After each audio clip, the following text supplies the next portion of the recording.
un problema, pues qué bueno que a tiempo están previendo algo más grande en el futuro. Vamos a preparar nuestras Biblias, hermanos. Estamos estudiando una serie de predicaciones que se llama Discípulos de Cristo.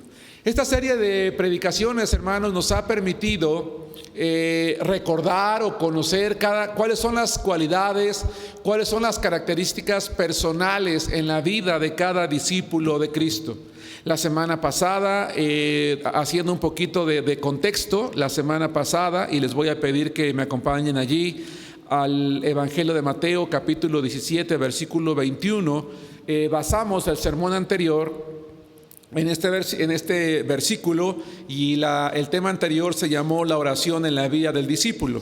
Dice Mateo capítulo 17, versículo 21, así: pero este género no sale sino con oración y ayuno. Y en aquel entonces yo les comentaba que, ¿verdad?, dada la relevancia de cada una de estas dos prácticas espirituales, iba yo a dedicar un sermón especial para hablar acerca del ayuno. Por eso es que la predicación de hoy se llama el ayuno en la vida del discípulo. Hermanos, déjenme decirles a manera de introducción que hablar del ayuno no es hablar de un tema cotidiano, quizás, no es hablar de una práctica común, por lo menos no común, creo yo, en muchos hermanos quizás de nuestra iglesia. Sin embargo, la palabra, es más, hay algunos predicadores, hay algunos pastores incluso que opinan que el ayuno no es algo que debería de estarse practicando el día de hoy, porque según su opinión es algo que quedó en el pasado, así como la ley quedó en el pasado. No comparto esa idea, porque la palabra de Dios no nos enseña eso. De hecho, la Biblia nos hace ver, y por eso también el título de la predicación de hoy, que un discípulo de Cristo, un cristiano, un hijo de Dios, sea un hombre o una mujer, el Señor Jesús espera que en algún momento de su vida tenga como una práctica cotidiana el ayuno. El ayuno en la vida del discípulo, entonces vamos a aprender el día de hoy, es algo necesario, es algo recomendable, es algo esencial, es algo que debe de existir si es que ese discípulo anhela tener una comunión más personal e íntima con Dios. Hay personas que dicen, es que Dios no pide sacrificios. Yo veo en la palabra de Dios que sí los pide. Más bien los creyentes muchas veces queremos mantenernos en un estándar de comodidad, en un punto en el que no tengamos que hacer nada adicional que no nos lleve a castigar nuestro tiempo, nuestra vida, nuestra autonomía, nuestra quizás posición económica, o por qué no decirlo, ¿verdad?, nuestro propio yo. Vamos a ver en la palabra de Dios, sin embargo, que esto no es así, que Dios sí espera que en algún momento nosotros hagamos algún tipo de sacrificio. Vamos a ver entonces, vamos a entrar en materia y vamos a ver como primer punto qué enseñó Jesucristo, para dar respuesta, para contrarrestar esta falsa opinión que algunas personas tienen. Vamos a ver qué enseñó Jesucristo. La palabra de Dios, les voy a pedir que vayan conmigo al Evangelio de Mateo capítulo 9 versículos 14 y 15. Hermano, ¿qué tan cotidiano practicas o qué tan cotidianamente practicamos el ayuno? Tal vez algunos tenemos la costumbre de hacerlo cotidianamente, tal vez algunos no lo hacemos nunca. Bueno, hoy es un buen momento para tomar la decisión de retomarlo si es que lo hemos abandonado, o de empezar a practicarlo si es que nunca lo hemos llevado a cabo. La palabra del Señor dice así en el Evangelio de Mateo capítulo 9 versículos 14 y 15. Entonces vinieron a él los discípulos de Juan. Fíjense, Jesús está en una reunión. Entonces vinieron a él los discípulos de Juan diciendo, ¿por qué nosotros y los fariseos ayunamos muchas veces y tus discípulos no ayunan? ¿Por qué nosotros y los fariseos ayunamos muchas veces y tus discípulos no ayunan? Hermanos, en el Antiguo Testamento, particularmente en el pueblo de Israel, el ayuno era uno de los pilares de la religión judía. El ayuno era uno de los pilares de la religión judía. El problema está que en el judaísmo llegó el momento en que el ayuno más que una práctica espiritual, se convirtió en una costumbre. Y se creyó que porque una persona ayunaba muchas veces, entonces esa persona era alguien muy espiritual. No importaba que ese ayuno, ¿verdad?, fuese mecánico, sin ninguna razón, sin ningún propósito. El simple hecho de ayunar y decir yo ayuno muchas veces, se creía que era algo que te hacía espiritual. En realidad, los discípulos, estas personas, estos discípulos de Juan, no le están cuestionando a los discípulos de Jesús específicamente el que no ayunaran, sino lo que le están cuestionando es por qué no lo hacen tan frecuentemente como lo hacemos nosotros. No sé si me explico. ¿Por qué? Vamos a ver en la respuesta de Jesús que el ayuno sí es algo que se tenía que practicar, pero no de manera mecánica, con días y horas prefijadas obligatoriamente, sino en momentos especiales. La palabra de Dios dice en el versículo 15 de este mismo evangelio de Mateo capítulo 9, vamos a ver la respuesta de Jesús. Jesús les dijo: ¿acaso pueden los que están de bodas tener luto entre tanto que el esposo está con ellos? Pero vendrán días cuando el esposo les será quitado, y lean conmigo, y entonces ayunarán. Hermanos, ¿qué significan las palabras de Jesucristo? Recordemos que nuestro Señor, siempre que quería dejar grabada en la mente de una persona o de una multitud una enseñanza espiritual, solía tomar ilustraciones cotidianas. Y entonces Él piensa, hermanos, en una persona, en un hombre que se está casando.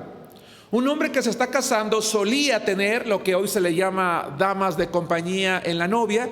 En aquel entonces se acostumbraba que amigos muy cercanos del novio estuviesen con él y lo acompañaban. Hermanos, ¿cómo están las personas en una fiesta de bodas?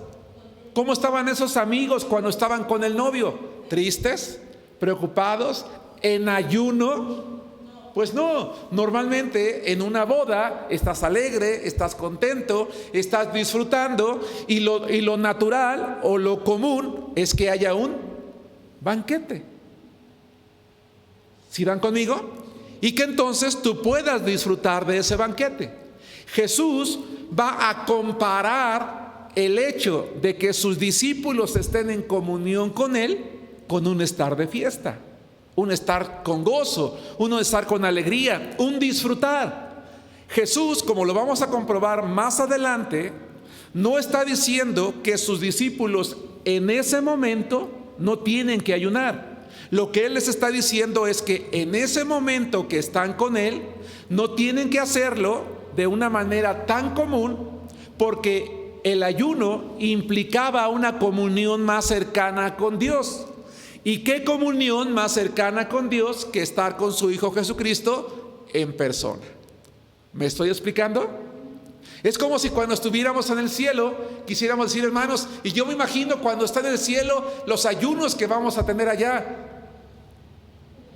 Pues no, o sea, como que ¿para qué vamos a ayunar estando en el cielo? Vamos a estar en la gloria de Dios, ¿sí me explico? Los discípulos estaban con Jesucristo, con Dios hecho hombre, con Dios hecho carne. Cristo era Dios hecho hombre, era un momento de gozo, un momento de alegría. Qué contacto, qué comunión más cercana con el Padre que a través de su Hijo Jesucristo. Por eso dice Jesús en la parte final de su respuesta. Pero vean, aquí hay una enseñanza muy interesante. Dicen, pero también les digo que este momento de gozo en un momento dado se va a convertir en un momento de tristeza, porque el Hijo les va a ser quitado, les va a ser arrebatado. Y ellos, como mis discípulos, tienen que tener la fortaleza para seguir adelante. Y cuando yo ya no esté con ellos, entonces tendrán que ayunar. ¿Para qué? Para poder mantener la comunión conmigo. Es decir, el discípulo de Cristo es una persona que se goza en tener comunión con Dios por medio de Jesucristo, pero que aun cuando tiene momentos de tristeza, como en el caso de los discípulos, el que el Hijo les fuese quitado, es alguien que debe de mantener también la comunión con Dios a través del ayuno. Y es que cuando ayunamos estamos haciendo a un lado una de las necesidades más básicas, más elementales en la vida del ser humano, como es la comida. Si ustedes como yo les pasa ya a mi edad que si a cierta hora del día no han comido le empieza la temblorina, pues entonces sabe de qué estoy hablando, ¿no? O si usted es de aquellos hermanos que dice, hermano, pues yo ya a las 9, 10 de la mañana tengo que tener mi cafecito porque si no me desmayo. O si yo no almuerzo en la mañana, yo de plano no funciono durante el día. Bueno, está bien.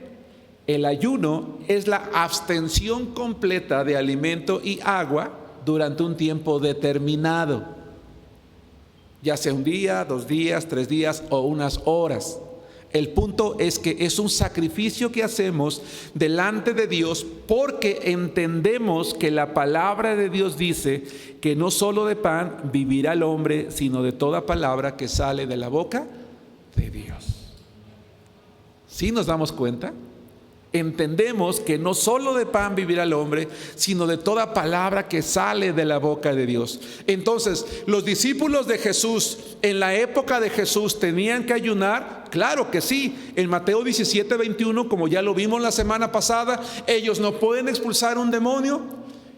Viene Jesús, lo expulsa. Le preguntan por qué nosotros no pudimos, porque este género no sale sino con oración y ayuno. Y yo comentaba en aquel entonces que el hecho de estar en comunión con Jesús no les hacía hacer a un lado ni la oración y en este caso ni el ayuno, pero en el caso del ayuno no con la frecuencia que tendrían que hacerlo cuando Él ya no estuviera con ellos. ¿Me estoy explicando? Entonces, ¿cuál es la enseñanza de Jesucristo? La enseñanza de Jesús, volvemos a Mateo 9:15, es que cuando Él ya no estuviera con sus discípulos, esperaba que en el futuro, aquellos que fuésemos discípulos como ellos, ¿qué tendríamos que estar haciendo también? Ayunando.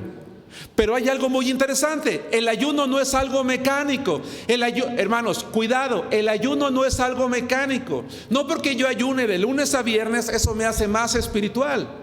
Yo debo de ayunar, si yo quiero ayunar de lunes a viernes, claro que lo puedo hacer, pero debe de haber una razón, un propósito, un motivo. No como algo simplemente religioso, sino como una búsqueda de comunión personal e íntima con Dios, con el Padre, por medio del Señor Jesucristo. Y siempre y cuando sea algo que yo no vaya anunciando por todos lados, como aquellos discípulos. ¿Por qué tus discípulos no ayunan como nosotros? Venos a nosotros, nosotros ayunamos mucho.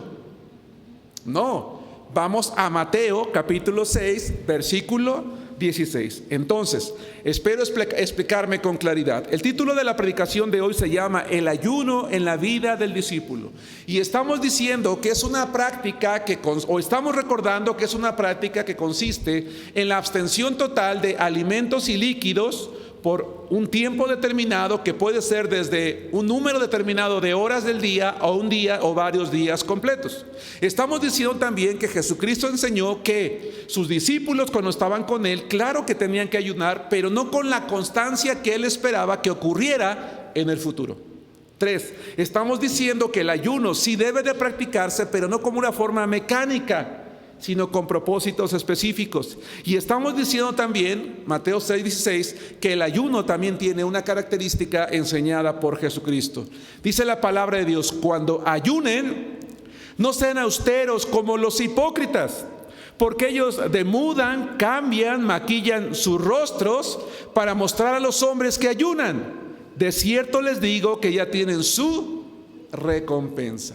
Imagínense que yo voy por la vida diciendo, ¿verdad?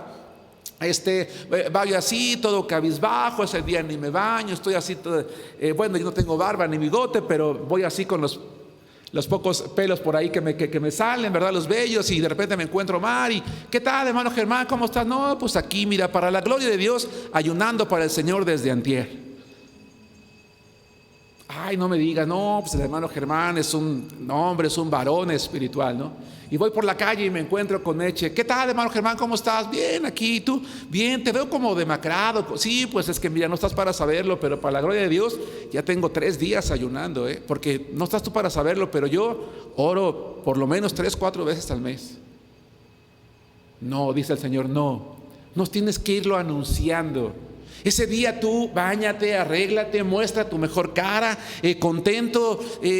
No tienes que buscar el aplauso de los demás. Dice Jesús, quien lo va anunciando ya tiene su recompensa. ¿Cuál es? No, hombre, el hermano Germán, dice Omar, es un varón de Dios. La hermana Meche dice, no, el hermano Germán es un hombre espiritual. Esa es mi recompensa nada más, el reconocimiento de los hombres. Pero el discípulo de Jesús, el reconocimiento que debe de buscar es el de Dios. Y para lograr el de Dios es algo que debe de ocurrir en lo íntimo. 2. El tema del ayuno, hermanos, es un tema muy amplio. No pretendo agotarlo, pretendo recordarte y recordarme a mí que es algo que debemos de practicar porque el Señor espera que tú y yo lo hagamos. ¿Qué implica entonces para nosotros, si somos discípulos de Cristo, el ayunar? En primer lugar, como punto número 2, con base en Romanos capítulo 6 y capítulos 12 y 1, vamos a ver que implica consagrarnos para hacer que nuestro cuerpo no reine el pecado.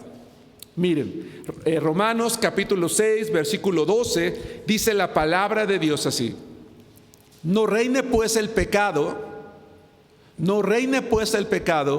en tu cuerpo mortal, de modo que lo obedezcas en sus malos deseos, en sus concupiscencias, en sus deseos exagerados por lo sexual, por lo carnal, por lo vano, por lo que no es espiritual. Dice Pablo a los romanos, no permitan que reine. Dice el capítulo 12, versículo 1. Así que, hermanos, Romanos capítulo 12, versículo 1. Así que, hermanos, les ruego por las misericordias de Dios que presenten sus cuerpos en sacrificio vivo, santo, agradable a Dios, que es tu culto racional. Hermanos, según este pasaje de la Biblia, ¿debemos o no ofrecer sacrificios a Dios? Sí, claro que sí, claro que Dios espera sacrificios. Y el mejor sacrificio que espera es mi cuerpo, que yo lo sujete, que no permita que me domine lo malo, que me domine el pecado, sino que yo lo someta a la voluntad de Dios. De tal manera, hermano, hermana, que si tú y yo el día de hoy como hombres y como mujeres de Dios estamos batallando con algún pecado, todavía te cuesta, hermano, las malas palabras, todavía eres un hombre, una hermana que todavía tiene malas palabras, que todavía batallas para dejar el alcohol, que todavía batallas para dejar la pornografía, que todavía batallas para dejar, qué sé yo, algún vicio, las drogas, el cigarro, la mentira o cualquier otra cosa. Dice la palabra de Dios que debemos de ir con el Señor y ofrecerle nuestro cuerpo en sacrificio. Señor, yo te quiero ofrecer mi vida. Mira, yo soy esto, soy esta persona, soy este hombre, soy esta mujer. Yo ya no quiero, Señor, que el pecado reine en mi vida. Yo me ofrezco ante ti en un sacrificio vivo porque yo quiero tener comunión contigo. Y entonces, como vimos en el tema anterior, yo voy a dedicar más tiempo a la oración para poder depender más del Señor, y voy a dedicar más tiempo al ayuno para poder depender más de Dios, consagrarnos para que en nuestro cuerpo no reine el pecado. Pero también implica para nosotros, hermanos, consagrarnos para someter nuestro cuerpo entonces a la voluntad del Espíritu Santo. Dice Santiago capítulo 4 versículo 7, porque si yo, hermanos, si ustedes y yo como discípulos de Cristo tomamos la decisión de ya no someternos al pecado, tenemos que tomar la decisión ahora de someternos ¿a quién? A Dios. Y aunque Romanos capítulo 12 ya lo enseña, puesto que si yo me ofrezco a Él en sacrificio vivo, le estoy diciendo, toma el control de mi vida, entonces Santiago capítulo 4 versículo 7 va a ser el complemento ideal para esto. Y sé que muchos se lo saben de memoria, vamos a leerlo de primera mano. Sométanse pues a Dios, someteos pues a Dios, resistid al diablo y huirá de vosotros. Yo voy en oración y ayuno delante de Dios y le digo, Señor, yo no he podido vencer este pecado. Yo puedo hablar con franqueza con el Señor porque Él lo sabe. Señor, no he podido vencer este pecado, pero yo quiero orar a ti, quiero ayunar delante de ti. Yo la próxima vez que tenga la tentación de hacer, decir o dejar de hacer aquello, ¿verdad?, que no te agrada, me voy a resistir, voy a decir no, voy a luchar, porque resistir implica una lucha. Y perdón que no suelo hacer tanta referencia a temas anteriores, pero en esta ocasión tengo que hacerlo, porque el tema de hoy va de la mano con el tema de la semana pasada, la oración. Y en aquel entonces yo decía que la oración en la vida del discípulo es una lucha. Es una lucha, es una batalla espiritual, porque está la tentación, hermanos, o el enemigo, el diablo quiere tentarme, quiere hacerme caer, y yo digo, no, Señor, estoy en oración, Señor, en este momento, Señor, yo quiero estirar la mano y tomar esa botella, prender ese cigarro, prender mi computadora, ver eso que no te agrada, decir esas palabras, ir a ese lugar a donde yo sé que voy a pecar, Señor. Yo sinceramente, Señor, en mi mente, en mi cuerpo, yo quisiera hacerlo, pero sé que no. Y lloro, Señor, yo en este momento resisto esa tentación, no permitas que yo lo haga, yo no lo voy a hacer. Y dice, y huirá de vosotros.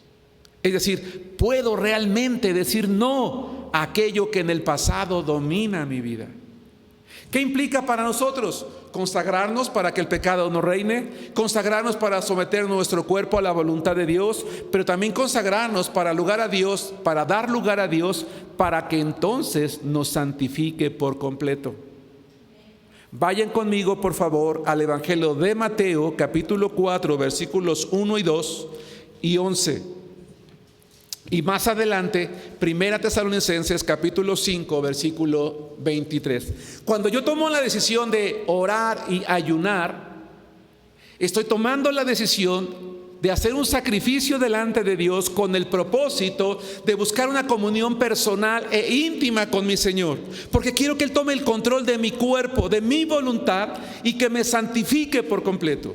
Si yo hago eso, si yo actúo correctamente, entonces yo puedo esperar, como nuestro Señor Jesucristo, la ayuda y el consuelo del Padre. Porque miren qué hermoso es Mateo 4, 1, 2 y 11. Entonces Jesús fue llevado por el Espíritu al desierto para ser tentado por el diablo. Y después de haber ayunado 40 días y 40 noches, tuvo hambre.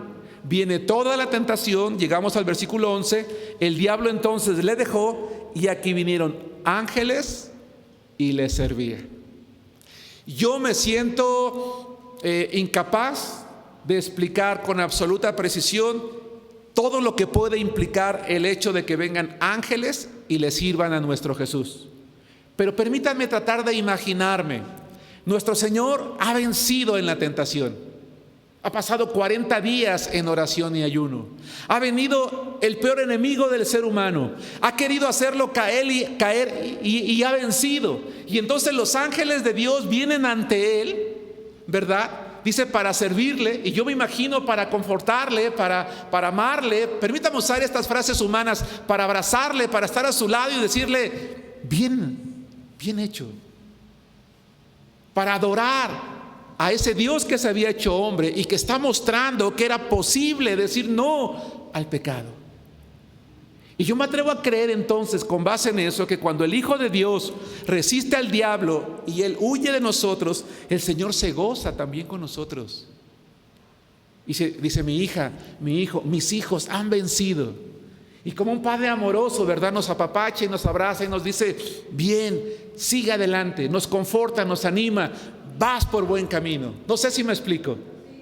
Y qué maravilloso, ¿no creen ustedes? Qué maravilloso es eso. Jesús es alguien que mantuvo esa santidad hasta el último momento, y el Padre quiere hacer lo propio con nosotros.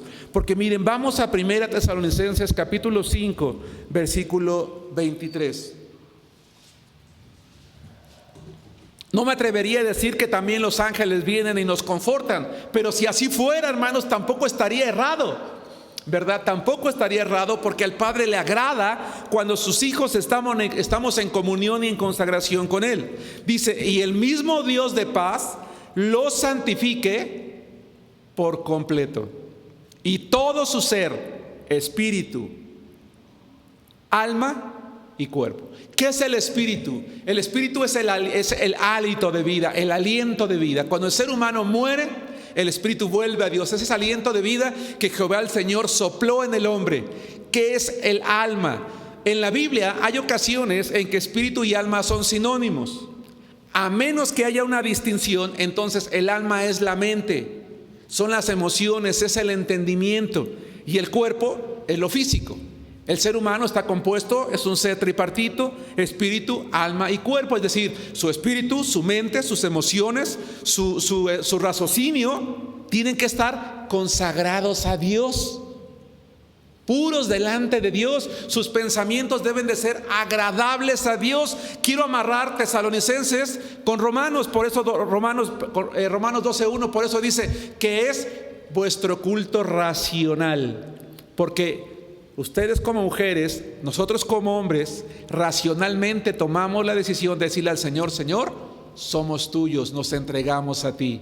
Es la mejor decisión que yo puedo tomar en mi vida. Lo tomo con mi mente, con mi inteligencia, con mi voluntad, con mis emociones, con mi corazón. Señor, soy tuyo. Y entonces el Señor va a santificar nuestras vidas. ¿Qué implica para nosotros el ayuno? Consagrarnos para hacer que nuestro cuerpo no reine el pecado. Consagrarnos para hacer nuestro cuerpo, para someter nuestro cuerpo a la voluntad de Dios. Consagrarnos para dar lugar a que Dios nos santifique por completo. E implica también ser personas que planean. ¿A qué me refiero con esto? El ayuno, hermanos, habitualmente es algo que es recomendable planear. Me explico. Quiero que veamos este planeador, este calendario. No sé si se alcanza a ver bien. Es el mes de abril de este año 2022. Vamos a pensar que es nuestro deseo, que es mi deseo, ayunar el 6 de abril, día miércoles 6 de abril. Y que usted y yo, ¿verdad?, somos esta persona. Una persona, y me gustó esta imagen, ¿verdad? Porque es una persona que quiere conectarse, que quiere conectarse con algo. En este caso, yo quiero conectarme más cercanamente con Dios. Entonces, más adelante en el siguiente punto vamos a hablar de los motivos, vamos a hablar de las razones. Pero ¿qué implica planear? Implica que yo tengo una necesidad, que la quiero llevar delante de Dios en oración, pero que voy a dedicar un día para orar y para ayunar delante de Él, para estar preparado física y emocionalmente para el ayuno. Porque si yo no me preparo tanto física como emocionalmente para el ayuno, es algo que podría llegar a ser contraproducente. Porque si yo no estoy acostumbrado a ayunar, hermanos, yo no sé si les ha pasado, pero los días que ayunamos nos da hambre más temprano. Y nos da mucha hambre. Y es más, habemos algunos que ese día nos mareamos y nos duele la cabeza y decimos: ya no aguanto. Y Señor, es que, Señor, perdóname, pero es que, aunque sea tantitita agua, Señor, para que yo aguante, porque es que mira, estoy sufriendo mucho. Y emocionalmente nos estamos acabando, nos estamos desgastando. No, si tú y yo tenemos una necesidad, como vamos a ver ahorita en Daniel, digo: Señor, yo quiero consagrarme a ti en ayuno. En tantos días, específicamente el día 6 de abril, yo voy a ayunar. Y todo ese tiempo yo voy a orar: Señor, te voy a dedicar el día 6 de abril, ese día completo o hasta tal tiempo, a orar y ayunar. Haz que ese día, Señor, no tenga hambre, no me duele la cabeza, no me maree, no tenga sueño, me pueda concentrar en la lectura de tu palabra y me goce. Y no ocurra ninguna circunstancia. Vean la predicación que se llama Las circunstancias en la vida del discípulo, es interesante. Y no ocurra ninguna circunstancia que me lleve a olvidarme o a desviarme del propósito de ese día, ya sea enojarme, ya sea desesperarme o pelearme con alguien. Porque sabes, hermano, algunas veces, no siempre, cuando deseamos conectarnos más con Dios, ya te peleaste con el vecino, ya te peleaste con tus hermanos, ya te peleaste, algo pasó. Y a veces son cosas tan pequeñas que porque el control no lo dejaste allí junto a la televisión, que porque botaste tus zapatos no sé dónde. En otro momento no hubiera pasado ningún problema, pero ese día en particular se hace una revolución y dices: es que qué caso tiene. No, por eso yo voy a orar al Señor para consagrarle ese día y decirle: Señor, y si aún las circunstancias no son las mejores, yo voy a ayunar, porque el enemigo va a querer estorbarnos. Por eso dice: resistid al diablo y huirá de vosotros. Vamos a Daniel capítulo 9. Si bien es cierto, no estoy entrando todavía en aquello que nos motiva a orar y a ayunar, sí quiero que veamos que debe de haber un motivo, debe de haber una razón para yo planear un día de ayuno. Y entonces Daniel capítulo 9 versículos 3 nos da una razón, y el Salmo 119, 97 nos da una segunda en cuanto a un punto que también voy a tocar aquí. Estamos hablando, el título de la predicación de hoy, hermanos, se llama El ayuno en la vida del discípulo. ¿Qué enseñó Jesucristo, hermanos? Que el ayuno es algo que esperaba que sus discípulos practicaran una vez que Él ya no estuviera. Pero no por religiosidad, porque hacerlo por religiosidad no nos hace más espirituales, sino por razones específicas, y siempre y cuando no sea algo que estamos anunciando para buscar el aplauso de los demás. ¿Qué implica para nosotros? Una consagración, y una consagración que se planea también. Dice Daniel 9 del 1 al 3: en el año primero de Darío, hijo de Asuero, de la nación de los Medos, que vino a ser rey sobre el reino de los caldeos, en el año primero de su reinado, yo, Daniel, miré atentamente en los libros el número de los años de que habló Jehová al profeta Jeremías, que habían de cumplirse las desolaciones de Jerusalén en 70 años. Y volví mi rostro a Dios el Señor, buscándole en oración y ruego, en ayuno, cilicio y ceniza. Daniel ya tenía un tiempo con una preocupación. ¿Cuál era esa preocupación? Estaban por terminar los 70 años de cautiverio y aparentemente no pasaba nada con su pueblo. Investiga en el libro de Jeremías qué era lo que estaba determinado por Dios, y una vez que se entera qué es, ¿qué decisión toma? Dedicar un tiempo para andar en cilicio, en ceniza, en oración y en ayuno. El día que ayunamos, hermanos, es un día que también tenemos que leer la palabra, la Biblia. Porque si dijimos hace rato, con base en Mateo, que no solo de pan vivirá el hombre, sino de toda palabra que sale de la boca de Dios, hay algo que no puedo dejar de alimentar, y es mi espíritu. Y a mi espíritu lo alimento únicamente con la palabra de Dios. Acompáñenme al libro de Salmos, capítulo 119, versículos 97. Hermano, hoy tienes alguna necesidad, alguna petición, algo que aqueje tu mente, tu corazón, que te tenga oprimido, que te tenga lloroso, que te tenga preocupado, o tienes algún proyecto, algo. Vamos a ver en el siguiente punto, después de leer el Salmo 119, 97, que esta es una buena razón para ayunar. Dice: oh, cuánto amo yo tu ley, todo el día es ella mi meditación.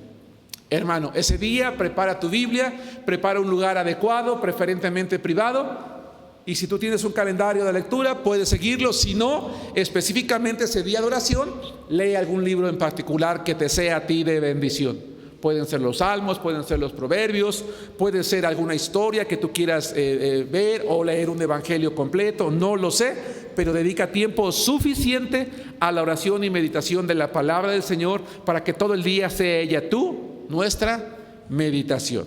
Bien, punto número 3. Punto número 3.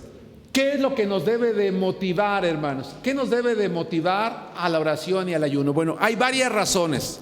Quiero recordar lo siguiente: Jesucristo, hermanos, en ningún momento condenó el ayuno.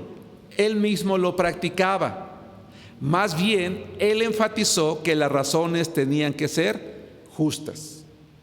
En la época judía, hermanos, la base de la religión judía era practicar las limosnas, practicar la oración y practicar el ayuno. No era malo. El problema es que se hacía buscando el aplauso de los demás. Yo doy esto, yo doy el otro, yo doy aquello. Yo oro tanto tiempo, yo ayuno tanto tiempo, y dice el Señor, no es esa la manera correcta. ¿Cuándo debo de ayunar? ¿Cuándo es una buena razón para ayunar? Cuando estoy esperando la voluntad de Dios en algo que yo desconozco. Por ejemplo, Hechos capítulo 9, Aunque la porción que me gustaría leer es de los versículos 5 al 12, solamente voy a leer el 9 porque no es mi intención extenderme tanto, sino centrarme mejor en la explicación. Hechos capítulo 9, versículo 9 dice: donde estuvo 3 días sin ver y no comió ni bebió. Cuando Saulo de Tarso tiene un encuentro personal con Jesucristo y cae derribado, el Señor habla con él, le deja en claro que está persiguiendo no a las personas, sino a él, que está luchando contra él. Entonces en ese momento Saulo de Tarso entiende que es Jesucristo y le dice: ¿qué quieres que yo haga? Y mientras el Señor le va a dar a conocer su voluntad, queda cegado. ¿Se acuerdan ustedes de la historia? Y mientras él está esperando qué va a hacer el Señor, decide esos 3 días que él está esperando conocer la voluntad de Dios, a quien le ha preguntado: ¿qué quieres que yo haga?, dedicarlos a la oración y al ayuno. Más tarde la respuesta fue según él explica, 3 o 4 veces en el libro de Hechos, que va a ser enviado como el misionero a los gentiles. Pero en ese momento no lo sabía. Hermano, hermana, ¿hay algo en tu vida que te gustaría saber cuál es la voluntad de Dios y no alcanzamos a dilucidarla en este momento? ¿Es la voluntad de Dios que yo estudie una cosa o la otra? ¿Que viva en este lugar o en este otro? ¿Que busque este trabajo? ¿Que tome esta profesión? ¿Que qué haga en mi vida? ¿Que qué decisión tome en mi vida, en mi casa, en mi familia, en mi hogar, en mi matrimonio? ¿Y no lo sabes?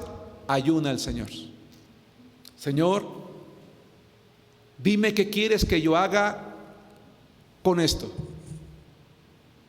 Háblame a través de las circunstancias, a través de la predicación, a través de un consejo, a través de la Biblia o a través de la oración. Pero yo quiero depender de ti. Voy a ayunar para que tú me hagas conocer tu voluntad. ¿Qué te debe de motivar? El conocer la voluntad de Dios. Porque la palabra del Señor dice que su voluntad es buena, es agradable y es perfecta. 2. La segunda razón que nos debe de motivar a ayunar es cuando estamos ante un peligro, o cuando nuestra vida está en riesgo, o cuando tenemos problemas con alguien, hermanos, que excede a nuestro poder o a nuestra capacidad, o cuando nuestra familia o nuestros seres amados están en una situación semejante. Vamos al Antiguo Testamento, al libro de Esther. Esther no es un libro que cotidianamente leamos, hermanos, o por lo menos que utilicemos quizás en una predicación, o por lo menos en mi caso. Pero es un libro hermoso, es un libro muy bonito. Vamos al capítulo 4, usted en casa lea del versículo 13 al 17. Yo quiero llamar su atención únicamente al versículo 16, donde la palabra de Dios dice: ve y reúne a todos los judíos que se hallan en Susa y ayunad por mí, y no comáis ni bebáis en 3 días. Hermanos, ¿cuánto tiempo es bueno ayunar? Bueno, honestamente la Biblia nunca nos marca un parámetro. Vemos en el Antiguo Testamento que el judío habitualmente ayunaba 3 días.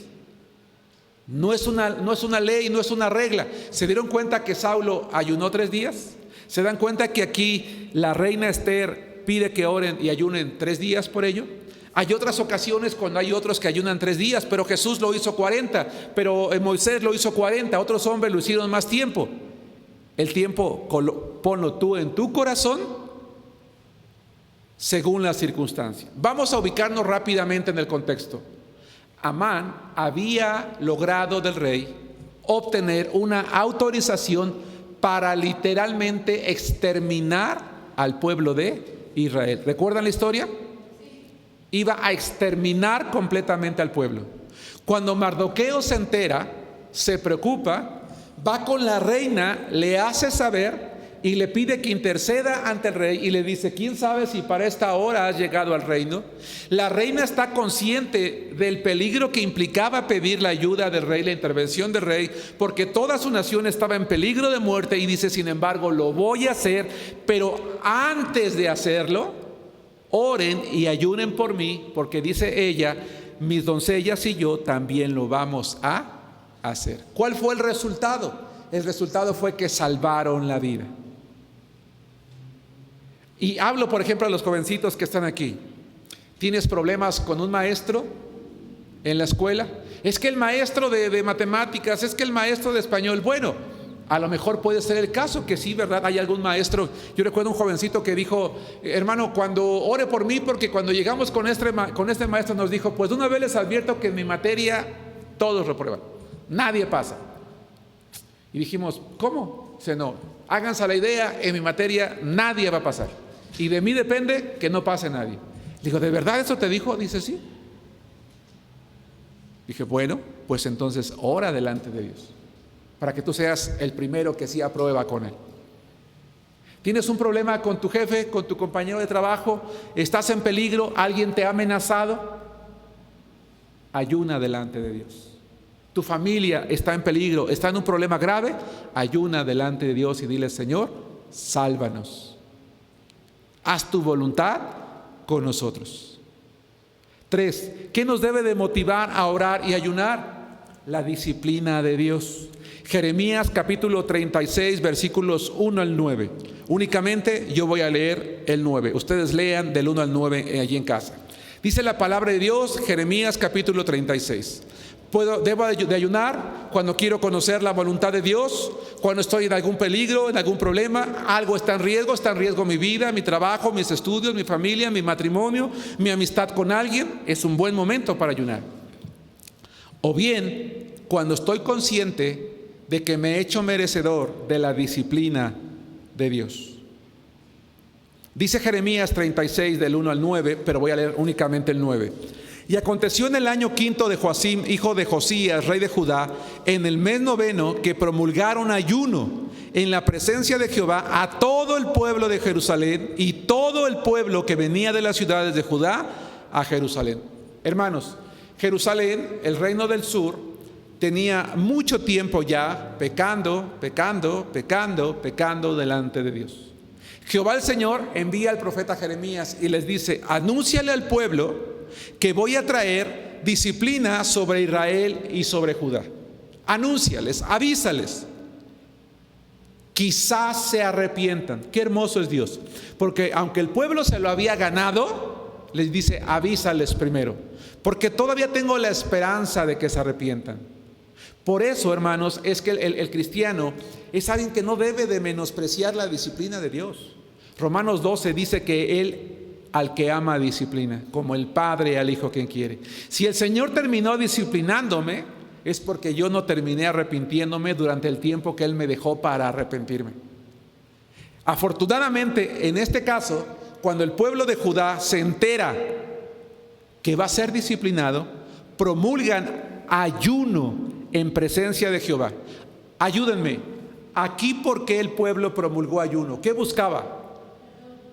El perdón, detener el castigo de Dios, buscar la misericordia de Dios.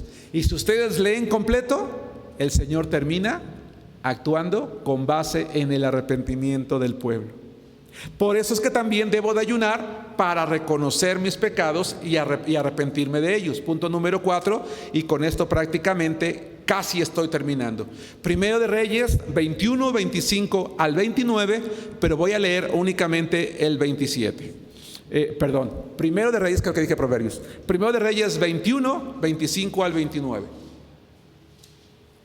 Dice la palabra de Dios. Primero de Reyes, capítulo 21, 25 al 29, pero únicamente voy a leer el 27. Dice: y sucedió que cuando Acab oyó estas palabras, rasgó sus vestidos y puso cilicio sobre su carne, ayunó y durmió en cilicio y anduvo humillado. Ayúdenme un poquito, hermanos, un poquito. ¿Qué caracterizaba al rey Acab? La maldad. Acab fue uno de los peores reyes que tuvo Israel, de los peores. Bueno, Manasés fue peor que él, pero Acab era como el segundo lugar, era de lo peor, de lo peor. El Señor manda al profeta a anunciarle que si no reconoce sus pecados, Dios lo va a castigar. ¿Y qué creen que hace Acab? Se arrepiente. ¿Y qué creen que hace Dios? Se goza y lo perdona. Eso es lo hermoso de orar y ayunar ante el Señor. Porque no solamente nos conectamos en comunión con Él, sino que logramos alcanzar su gracia, su bondad, sus bendiciones, pero también su perdón, su misericordia. Probablemente algunos en la iglesia, yo en primer lugar, este debería de ser uno de los primeros motivos por el cuales deberíamos de ayunar hoy, para decirle al Señor: Señor, perdónanos, perdónanos. Y no te excuses, no nos excusemos diciendo: pues es que soy tan malo, yo no creo que Dios me perdone. Hermanos, si Dios perdonó a Acab, seguro a ti y a mí nos va a perdonar. Y ahora sí, ¿qué me debe de motivar a la oración y al ayuno? Algún proyecto en mi vida. Nehemías 1 al 11, y únicamente voy a leer el 4 y el 11. Nehemías capítulo 1, versículos 1 al 11, pero únicamente voy a leer el 4 y el 11. ¿Tienes algún proyecto? Dices: hermano, mi proyecto de vida es el siguiente. A mí me gustaría estudiar una carrera profesional con la que yo vaya a servir al Señor. ¿Puedo orar a Dios para que me dé éxito? Claro. Quiero poner un negocio porque yo creo que con eso puedo sustentar a mi familia, puedo sustentar mi economía, puedo tener más tiempo para poder participar en las cosas del Señor. ¿Puedo orar al Señor para que me dé éxito? Claro que sí. Si está en su voluntad de hacerlo, claro que sí. Hermanos, voy a cambiar de residencia, me voy a ir a otro país, a otro estado de la República. Dios me ha provisto una casa, un lugar, un nuevo trabajo, hermanos, y tengo ese proyecto, ¿verdad? Tengo un poco de temor, pero quiero irme. ¿Le puedo encomendar a Dios este proyecto de vida? Claro que puedes hacerlo. Dice la palabra de Dios, Nehemías 1, 4. Cuando oí estas palabras, me senté y lloré, e hice duelo por algunos días, y ayuné y oré delante del Dios de los cielos. 11. Te ruego, oh Jehová, esté ahora atento tu oído a la oración de tu siervo y a la oración de tu siervo, y a la oración de tus siervos, quienes desean reverenciar tu nombre.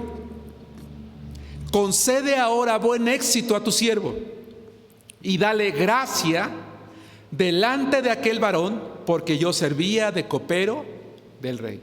A Nehemías le duele saber que su pueblo está en oprobio. Nadie durante más de 100 años ha hecho nada para ayudar a su pueblo. Miren qué interesante es esto.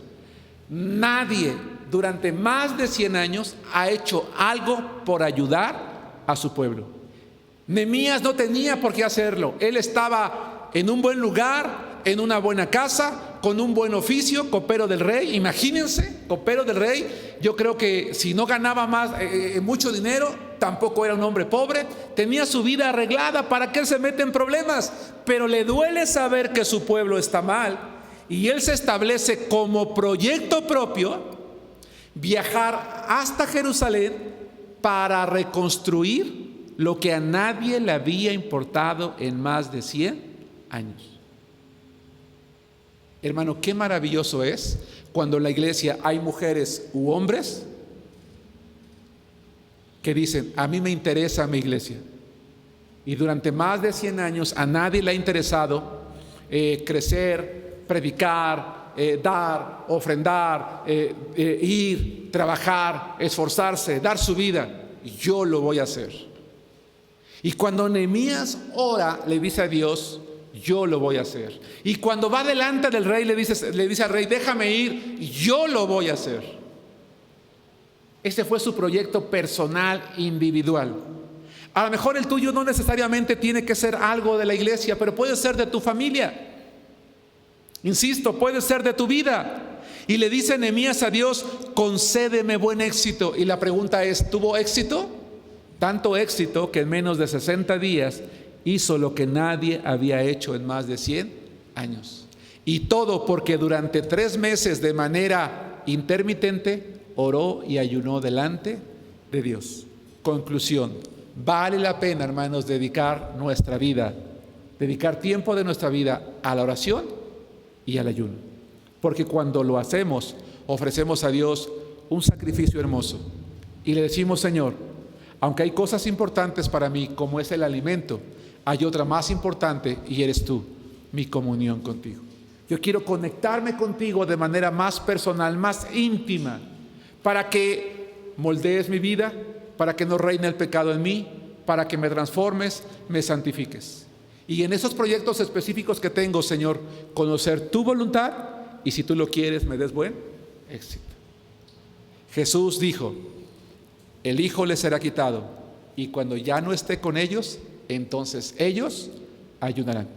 Te invito, hermano, hermana, a que el ayuno sea una práctica común en tu vida, en mi vida, en la nuestra.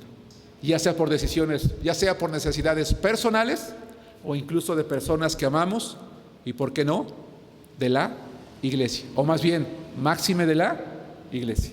Que Dios los bendiga, hermanos.